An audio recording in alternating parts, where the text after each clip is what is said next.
વાવ તાલુકાના બાલોત્રી ગામ ખાતે સંઘની મીટિંગ યોજાઈ। વાવના બાલોત્રી ગામ ખાતે રાષ્ટ્રીય સ્વયંસેવક સંઘની મીટિંગ યોજાઈ હતી, જેમાં બાલોત્રી ગામના લોકો તરફથી સારો એવો સહકાર મળ્યો હતો।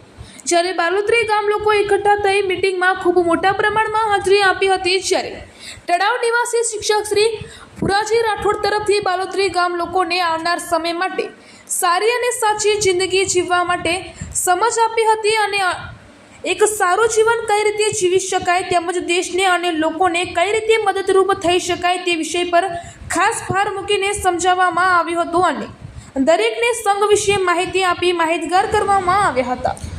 સંઘ કઈ રીતે કામ કરે છે, કઈ રીતે દેશને મદદરૂપ થાય છે, સંઘની કાર્યશૈલી શું છે તે વિષય પર ચર્ચા કરી વાકેફ કરવામાં આવ્યા હતા। જ્યારે વધુમાં આવનારી પેઢી માટે આપણે કશું એવું કરીએ જે સુખરૂપ સાબિત થાય અને જૂના જમાનામાં લોકો જીવતા હતા તે વાત સમજાવવામાં આવી હતી અને આવનાર સમય નવી પેઢી માટે દુઃખરૂપ સાબિત ન થાય તે માટે દરેક ગામ લોકોને વિનંતી કરવામાં આવી હતી। અંતમાં જય શ્રી રામ, જય શ્રી ભગવા, જય હિન્દ બોલી કાર્યક્રમ પૂર્ણ કરવામાં આવ્યો હતો।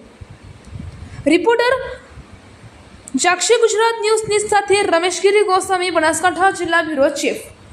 વર્ષનો હોય, 25 વર્ષનો હોય કે 12 વર્ષનો હોય કે નાનો 8 વર્ષનો હોય પણ તો પણ ત્યાં જઈ શકે। તો આવા કામો કરવા માટે આપણે શું કરી શકાય એના માટે નિશ્ચિત થઈએ। તો અત્યારે પણ સંઘના જ્યારે શાખાઓ માટેના કોઈને તૈયારી બતાવવાનું થાય તો આપણે એના નામ લખીએ, એને 2-3 દિવસનો કાર્યક્રમ હોય એમાં મૂકીએ, એમાં તૈયાર થયા પછી વળી અઠવાડિયાનો કાર્યક્રમ આવે છે એમાં પણ મૂકીએ। એ શરત એવી છે કે ત્યાં મોબાઈલ પણ આપણે વાપરી શકતા નથી, બીજી કોઈ પણ પ્રકારની આડાવડી નહીં, પણ એના ડૉક્ટર માટે સવારથી સાંજ સુધી શું કરી શકાય એવી અનેક પ્રકારની વાતો ત્યાં થતી હોય છે।